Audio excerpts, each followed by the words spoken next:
Hello one and all.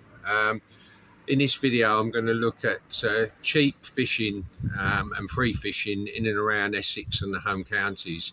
I'm going to start off by looking at the London Anglers Association.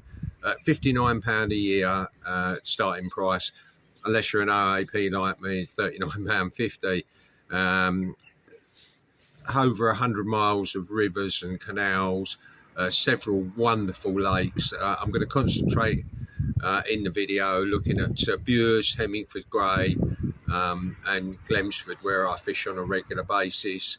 And then towards the end of the video, I'm going to move on to looking at free fishing that's available in and around the Essex area. I hope you enjoy the video. It's the middle of December. Winter's definitely here, although it's quite mild today.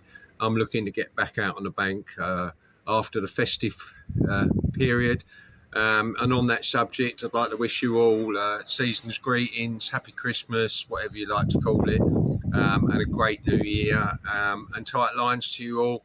And I'll see you back on the bank sometime early in January. Please don't forget to subscribe. It helps gets the numbers out there, gets my videos watched more often, and encourages me to do a few more. And hopefully you'll enjoy some of the tips and ideas and just the way I go about fishing in general. Thanks for watching. See you real soon. Cheers, guys.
Brought a waggler rod with me.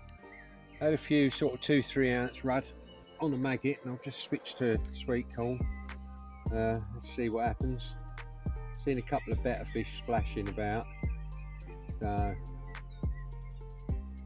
they're on it straight away as soon as it's out there.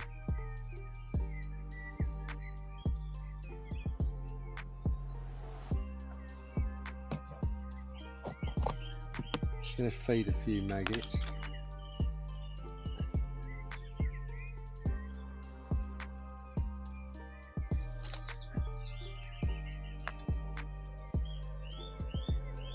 Oh, there you go.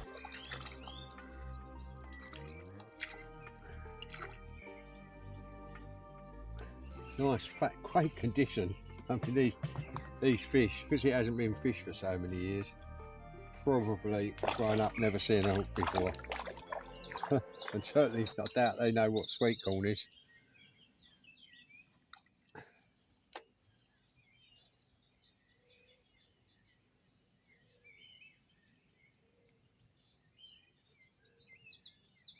Oh, nearly. It's going to go there.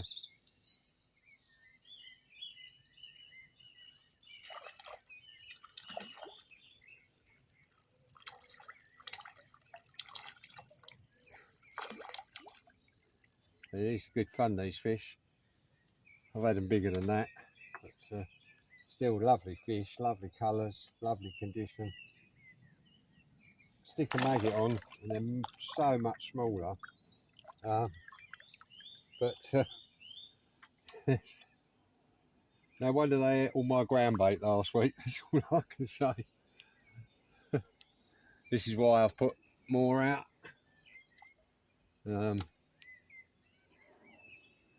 I might actually bait up another 3 or 4 balls just as it's getting dark, because I suspect the rudd won't feed in the dark. Well, they're not known to. So see what happens.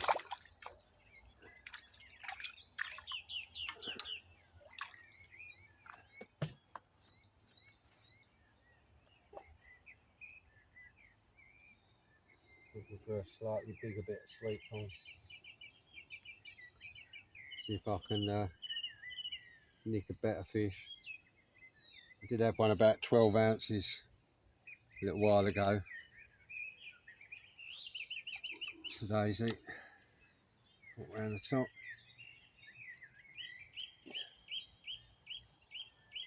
I'm about 2 foot off the bottom, which is what you'd expect with rudd. Interestingly, I had a perch as well a little while. Oops, daisy. What's that? A little while ago.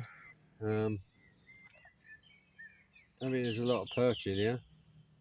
I remember there used to be a few bigger ones, but certainly not many. But ironically, I didn't catch it on the maggot. Caught it on the sweet corn. I've got some worms with me. I might actually, at some point tomorrow, between waiting for the tench, I might actually have a go on the worms, see if I can nick a decent perch or two. I mean, it's just moving non-stop from the minute you cast it out. I think one of my dropper shots might have come off. That's all right though. Don't make any odds. Well,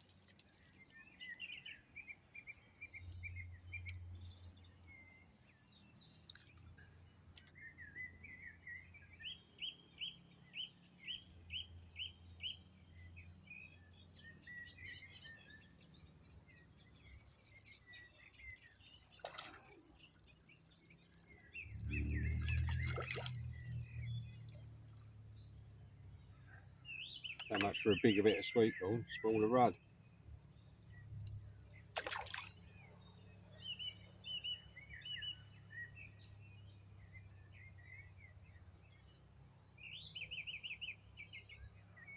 Good fun for a couple of hours in the evening while I'm waiting for the tench to move in. If they move in, that is.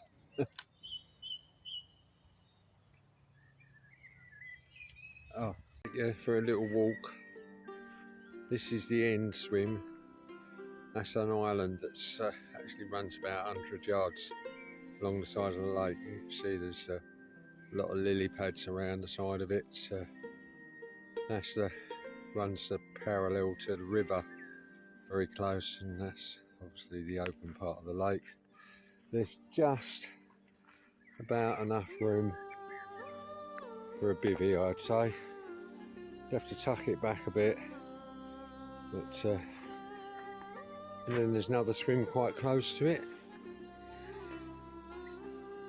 A few lily pads, but you can see this line of weed further out, solid, but you've got that channel that seems to run all the way along this bank.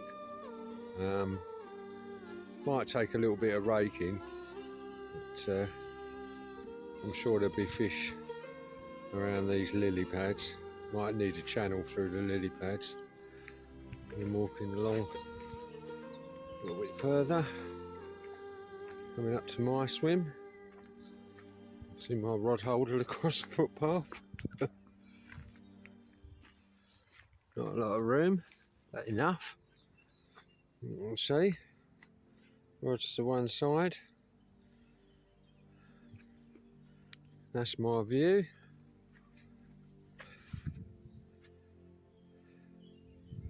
Looking down the lake. I keep hearing fish round to the right, as you would expect, out of sight. But I hear them moving all the time. And going a bit further along, electric barra. They're handy. This swim definitely needs a bit of work, but doable. As you can see, again, clear area close in. Certainly room to sit on a seat box or something and fish for the rudd, but I don't think, unless you put your bivvy up on the path. Then we go a little bit further along There's a, it's quite overgrown, but it's lovely. I like that aspect of it. This is probably just about enough room for a bivvy. Used to be a wooden platform down there, but that's decayed over the years. That's going to take a lot of raking, a lot of lily pads, a lot of weed, a lot shallower. I think the channel that runs along finishes by the time you reach here.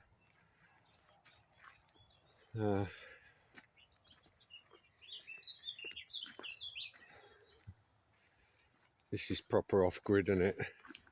Then the next swim is the one I mentioned that I thought the swans were nested on, and they weren't. They were just sitting on. Definitely don't think you get a bivvy out on the end of this, on this little island, but you could certainly go out there. Let's take you for a walk out there.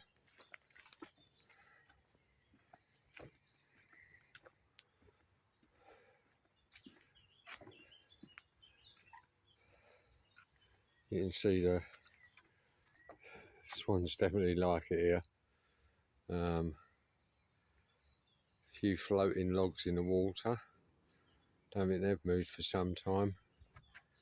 A lot of lily pads around, reed beds all the way along the far bank. Fishable. Oh, you can see how clear the water is. That's about 2.5 foot there. Got to watch me step rather than watching the video.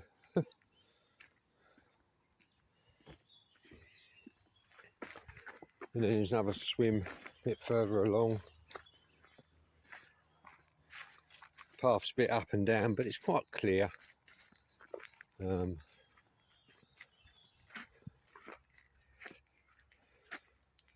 actually looks quite fishable because there's lily pads and cabbage weed, as you can see, but none of that horrible pond weeds and such like. You could probably sit here and fish a float. If you wish to fish ledge, I mean, you could get your bivvy in here, no problem. If you wanted to fish across to the reeds, you'd probably have to rake a few of them pads out and that cabbage weed. But that's doable. But you can see there's quite a bit of room there. And that's the path that goes back down towards the river and then along to the car park. So, lovely.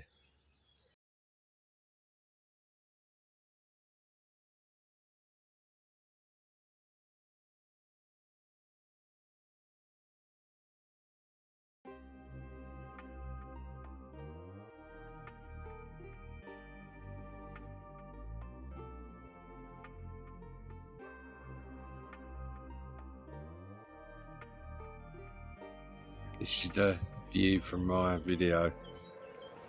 It's 7 o'clock in the evening. And in all that water I've just shown you, there isn't another single swim. There might be one right down in that far corner by the house halfway along the lake, but pretty much I've got several acres to myself. But as you can see, a lot of it is inaccessible. You're not casting in that direction, that's for sure. If you did hook up a fish, you're not getting it back through them branches that have been out there since the 40s, 50s and 60s. So, but this is why I love this swim, and this is why I love this place. My favourite lake on the whole planet. Absolutely beautiful, but boy, mind-numbingly difficult to catch fish. But makes them fish all the much better when you do catch one.